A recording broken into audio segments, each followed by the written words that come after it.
In today's context, do you think freebies, populism is the greatest threat to both our central as well as, more importantly, state fiscal health?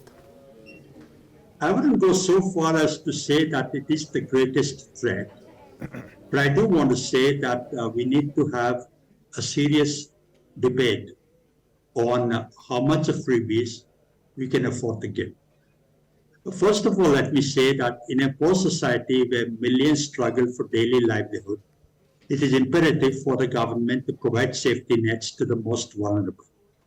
But you cannot extend that as if there is no restraint, because whatever we call freebies is a pejorative term, but freebies have an opportunity cost.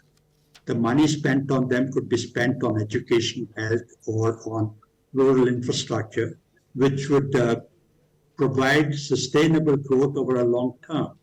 As Chairman Mao said, you give a man a fish, he lives for a day. You teach a man to fish, he lives for a lifetime. So we must focus on providing people livelihood rather than giving them handouts.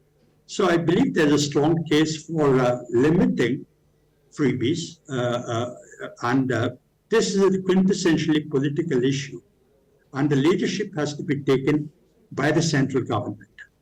So I'm hoping that after the election, whichever government comes into office at the center, they will issue a white paper and generate a debate on how much a freebie is given, because people need to be educated about the opportunity cost of freebies and how it's eating into government revenues and what they're losing out as a consequence.